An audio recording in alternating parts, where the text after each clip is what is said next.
నిన్న శాసన మండలిలో వైసీపీ ఎమ్మెల్సీలు వ్యవహరించిన తీరు, ముఖ్యంగా వెంకటేశ్వర స్వామి ఫోటోలతో చెప్పులు షూ ధరించి వెళ్లడం పైన కూటమి నేతలు తీవ్రస్థాయిలో ఆగ్రహం వ్యక్తం చేస్తున్నారు. రాష్ట్ర వ్యాప్తంగా 3 పార్టీలు కలిసి ఉమ్మడిగా తీరును ఖండిస్తున్నారు. ప్రస్తుతం ఎన్టీఆర్ జిల్లా పార్టీ అధ్యక్షులు అనురాధ గారు మాట్లాడదాం. మేడం, నిన్న పెద్ద ఎత్తున ఎమ్మెల్సీలు అంతా కూడా లోపలికి వెళ్ళి నిరసన తెలియజేశారు. వాళ్ళు కేవలం మేము కూటమి ప్రభుత్వానికి, కూటమి నాయకులకి బుద్ధి ప్రసాదించాలని మాత్రమే లోపలికి వెంకటేశ్వరం ఫోటోలతో వెళ్ళామని చెప్తున్నారు. కానీ మీరు చెప్పులు వేసుకుని వెంకటేశ్వరం అవమానించాలని చెప్తారు. ఏంటి మేడం? అందరికీ నమస్కారం అండి. ఈరోజు మరి వాళ్ళు గత 5 సంవత్సరాలు తిరుపతి దేవస్థానాన్ని ఒక ఆదాయ వనరుగా చేసుకున్నారు. ఆ రకంగానే లడ్డూ కల్తీ అనేది జరిగింది. అదే కాకుండా వాళ్ళు మత విశ్వాసాలను దెబ్బతీసే విధంగా, ముఖ్యంగా హిందూ మతాన్ని దెబ్బతీసే విధంగా ఎన్నో కార్యక్రమాలు చేశారు 5 సంవత్సరాలలో వైసీపీ నాయకులు జగన్మోహన్ రెడ్డి గారు. మరి దానికి తారస్థాయి ఈ రోజున రాజకీయంగా కూడా ఆ దేవుణ్ణి వినియోగించుకోవటం. ఆ రోజున ఏదైతే ఇది అక్రమార్జన కోసం ఉపయోగించుకున్నారు, ఈ రోజున రాజకీయం కోసం వినియోగించుకుంటున్నారు. కానీ మత విశ్వాసాలను దెబ్బతీస్తే అది చాలా ప్రమాదం. ఈ రోజున భారతదేశం మతాలు, కులాలు, భాషలు, సంస్కృతులు, సాంప్రదాయాలు అన్నీ కలబోసుకుని మనందరం కూడా ముందుకెళ్తా ఉన్నాం ఆనందంగా. కానీ ఇలాంటి చీడపురుగులు అక్కడక్కడ మరి కేవలం ఒక 5 సంవత్సరాల పాలనలో మరి ఎన్ని రకాలుగా హిందూ మతం మీద అన్యమత పైన కొండ మీద అన్యమత ప్రచారం చేశారో మనందరం చూసాము. హిందూ దేవాలయాల మీద దాడులు చేయటం చూసాము. మరి అదేవిధంగా రాముడి తలని నరికిన సందర్భం చూసాం. ఇన్ని రకాలుగా అవి చాలక ఇది ఈ రోజున ముఖ్యంగా ఇప్పుడు ఎందుకంటే వాళ్ళు డైవర్షన్ పాలిటిక్స్ చేయటం అనేది వాళ్ళకు వెన్నతో పెట్టిన విద్య. అటువంటిది వాళ్ళు మరి 250 కోట్ల అవినీతి జరిగిందని సిట్ నివేదిక తేల్చి చెప్పింది ఇవాళ.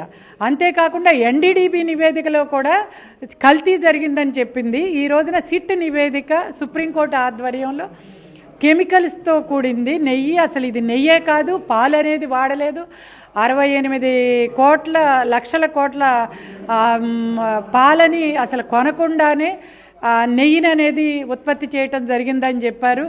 మరి వీటన్నింటినీ కూడా జనం దృష్టిని మరల్చటం కోసం రకరకాల ప్రయోగాలు. నిన్నగాక మొన్న మరి అంబటి రాంబాబు గారు చేసిన ప్రవర్తన మనందరం కూడా చూసాం.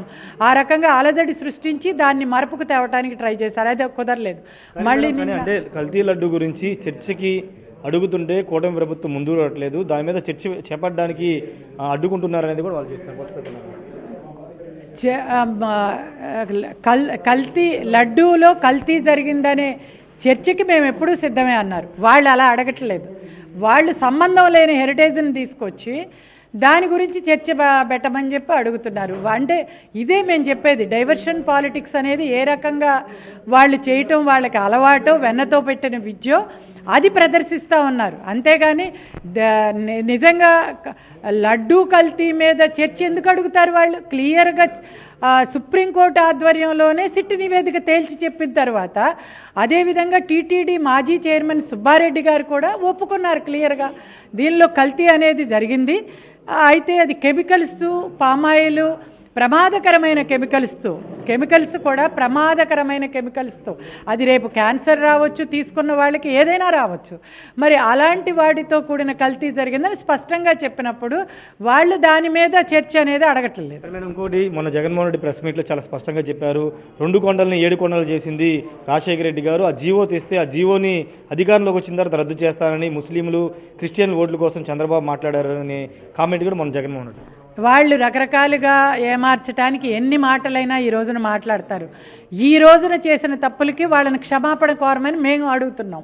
ఇవాళ సిట్ 100% ఇది కల్తీ, దీనిలో పాలతో కూడిన నెయ్యి అనేదే లేదు అనేది తీర్పు ఇచ్చింది. దీని గురించి మీరు మాట్లాడండి, దీని గురించి మీరు క్షమాపణ చెప్పండి. నిన్న శాసన మండలిలో మీరు చెప్పులు షూలతో దేవుడి పటాన్ని తీసుకురావాల్సిన అవసరం ఏంటి? అది ప్రజా సమస్యలను చర్చించాల్సిన వేదిక. అటువంటిది అక్కడ బూట్లు చెప్పులతో తీసుకురావటమే కాకుండా వాళ్ళు దాన్ని అక్కడ విసిరిగొట్టి వెళ్ళటం ఇది హిందూ మనోభావాలని దెబ్బతీస్తుందని చెప్పి మేము చెప్తున్నాం. మీరు క్షమాపణ కోరండి, లేకపోతే మీ తరఫున కూడా మేమే ఇవాళ సంప్రోక్షణ, దేవాలయాల సంప్రోక్షణ చేసాం. ఇవాళ దేవుణ్ణి, ఆ భగవంతుణ్ణి, ప్రజలందరినీ చల్లగా చూడమని చెప్పి మేము కోరుకుంటాం.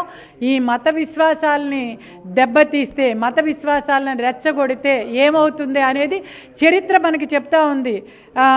నేను చెప్పాను ఈ అమృత్సర్లో ఏం జరిగింది అనేది.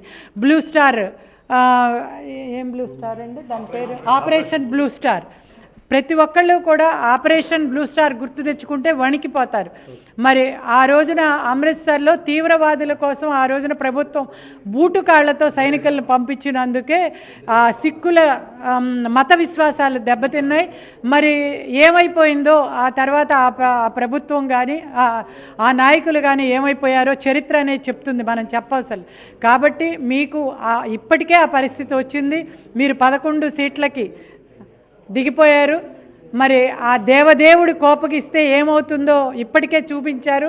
మరి ఇంకా ముందుకు మీరు వెళ్ళొద్దు, ఇప్పటికైనా క్షమాపణ కోరండి మేము కోరుతా ఉన్నాం. Thank you madam. మొత్తంగా ఇప్పటికైనా వైసీపీ సభ్యులు కానీ వైసీపీ నేతలు కానీ క్షమాపణ కోరాలని చెప్తున్నారు. ఆల్రెడీ దేవాలయ సంప్రోక్షణ కార్యక్రమం నిర్వహించాము. నిన్న జరిగినటువంటి ఇష్యూ పైన ఖచ్చితంగా క్షమాపణ చెప్పాలి. హిందూ జాతిని అవమానించేలాగా వ్యవహరించిన వైసీపీ సభ్యులందరూ కూడా క్షమాపణ చెప్పాలని గద్దె చెప్తున్నారు. కెమెరా పర్సన్ సురేందర్తో రాజేష్, బిగ్ టీవీ, విజయవాడ నుండి.